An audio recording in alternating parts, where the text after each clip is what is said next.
Yo, salut, c'est G2, j'espère que vous allez bien. Et aujourd'hui, on est reparti pour... Encore parler d'une série. qui est fort intéressante. Au moins, cette fois, c'est rapide, hein?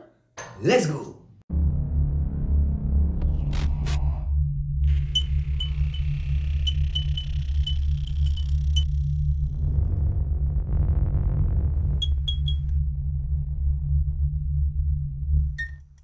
Donc aujourd'hui, on va s'attaquer à la série De la série des Prince of Persia.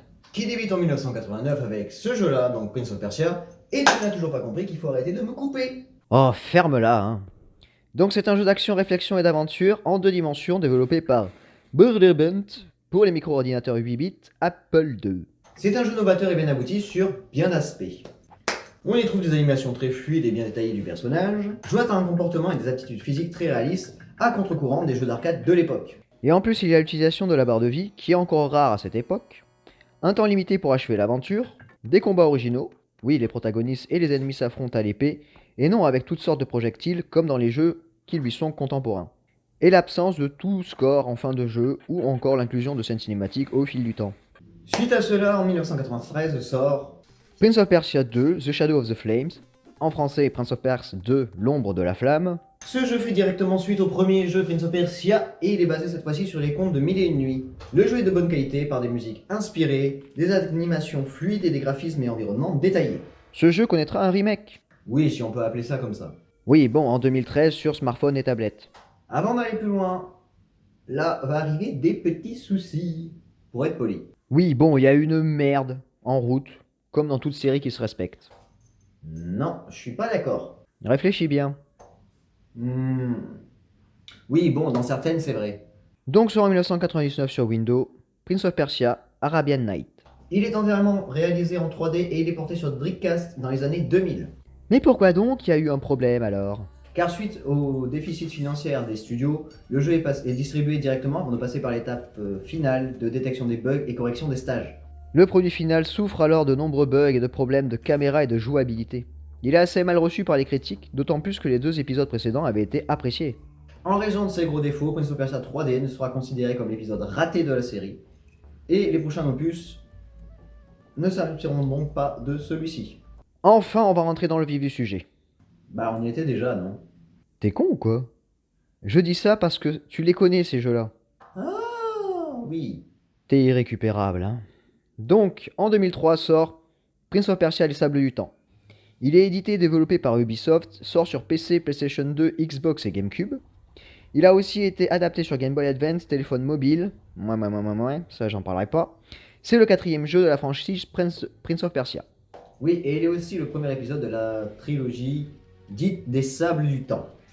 Et comme Assassin's Creed, en 2010, il a un film qui sort avec le même nom homonyme. Oui, bah ton autre toi, il avait déjà donné son avis sur le film, hein. Et un remake avait été annoncé en 2021 pour Xbox One, PS4, PC et Switch. Par rapport à ses prédécesseurs, l'histoire est cette fois différente. C'est-à-dire... Au lieu de partir sauver une princesse mise au fer par un vizir, Attention, ça y ressemble quand même, hein. laisse-moi finir.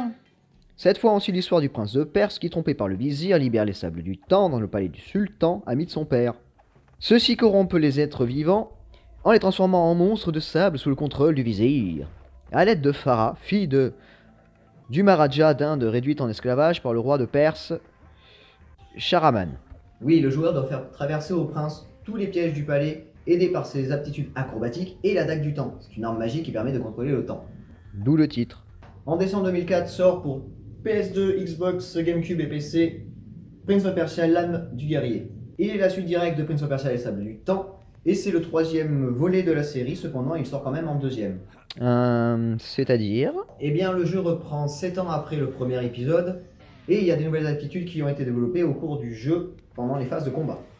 Le prince, qui n'a toujours pas de nom d'ailleurs, a cette fois-ci la capacité de pouvoir dérober les armes de ses adversaires et de les lancer et de posséder 2 armes à la fois lors des combats. Cet épisode a cependant une ambiance plus sombre que son prédécesseur et le niveau de difficulté a été revu à la hausse. Ok, bon, j'ai pas tout compris, mais bon, continuons. En 2005 sort Prince of Persia les 2 royaumes. C'est le 3e et le dernier volet de la série originale des Sables du Temps. Cependant, il est à noter qu'un nouvel épisode sorti en 2009 viendra s'ajouter à cette trilogie originale, en plaçant son action entre les Sables du Temps et l'âme du guerrier. Mon dieu, tu as spoil. Oh mais ferme-la! Toujours la même année sort Battle of Prince of Persia. C'est un jeu de stratégie au tour par tour, donc on change un petit peu des opus précédents. C'est un spin-off pour Prince of Persia et il est sorti pour Nintendo DS. Ouais, j'ai rien à rajouter pour une fois. C'est alors qu'en décembre 2008, pour PS3, Xbox 360 et PC, sort Prince of Persia. Mais on en a parlé de ce jeu, donc pourquoi en refaire encore l'histoire? Mais parce que ce jeu est un nouveau départ pour la franchise de Prince of Persia, du con. Il se démarque de la trilogie des Sables du Temps par son système de jeu et ses graphismes en art illustratif. Cell shading pour ceux qui connaissent, c'est le 7ème épisode de la saga Prince of Persia. Ok, pas de problème, mais pas besoin de m'insulter à chaque fois. Si, j'aime bien. Et d'ailleurs, la même année sort Prince of Persia The Fallen King sur Nintendo DS. Il s'agit du spin-off de Prince of Persia, premier épisode du nouveau cycle de la série. Oh là là. Ouais, en fait, je me perds avec la série là, à force. Et ouais, c'est pas si simple au final, hein. C'est bon, on a fini? Eh bien, malheureusement... Oh oui, libération, joie, paillettes, confettis, bonheur. Calme-toi. Hein? Et oui, parce qu'en mai 2010, sur PS3, Xbox 360, PlayStation Portable, Wii et Nintendo DS sort Mais je croyais qu'on avait fini. Prince of Persia et les Sables oubliés. Sa sortie a été déclarée en juin 2010. Nouvel épisode de la série Prince of Persia, le jeu reprend l'histoire du prince de Perse et des Sables du Temps. Contrairement à son prédécesseur qui avait pris une nouvelle direction et une autre direction, c'est au moins comme ça c'est dit, l'histoire se situe entre les Sables du Temps et l'âme du guerrier. Oui, ce jeu permet de retrouver toutes les acrobaties exclusives du jeu. Il a introduit aussi le fait qu'on peut solidifier l'eau et aussi des combats à grande échelle contre des hordes d'ennemis. Et le prince possède de nouveaux pouvoirs pour pouvoir contrôler le temps. Et en 2018, sort Prince of Persia Escape sur portable. Et tu ne m'en veux pas si j'en parle pas trop. Ouf, t'inquiète pas. Je t'en veux pas là. Bon, et bien voilà, on arrive au bout. Oui, je pense bien. On y est arrivé. Tu en doutais? Mais bien sûr que non, voyons. Ouais, j'ai un doute, hein. Donc voilà, c'est la fin de cet épisode en jeu, une histoire sur Prince of Persia. J'espère que la vidéo vous a plu, comme d'habitude. Je continuerai toujours ces EP parce que j'adore les faire.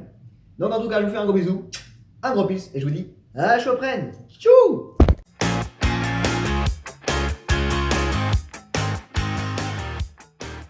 C'est un jeu quand même qui est novateur et qui est bien abouti sur plusieurs aspects.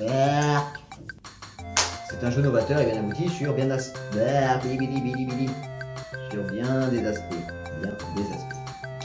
C'est un jeu novateur et bien abouti. Je vais y arriver. C'est un jeu... Ouais, j'ai oublié le premier mot. C'est un jeu qui sont jointes... Ben non. Jointes à un comportement... Le jeu est de bonne qualité puisqu'il y a des musiques inspirées d'Alberk, ça veut rien dire. Car en raison des difficultés financières du studio, le jeu est passé directement en vente avant de passer par l'étape finale et détection des problèmes et des bugs. Oui, le joueur doit faire traverser au prince tous les pièges du palais par cette palais, voilà, j'ai frappé. Oui, le joueur doit faire traverser au prince tous les pièges du palais par aider par. Oui, le joueur doit faire traverser. Oui, le joueur aider. Oui, le joueur. Cet épisode. Ça y est, j'ai un trou. Cet épisode cependant a une ambiance. On va y arriver. Il est sorti sur la GameCube. Pas du tout. Oui, ce jeu permet aussi de retrouver les exclusivités acrobatiques du jeu. Ça n'a aucun sens, ce n'est pas ça.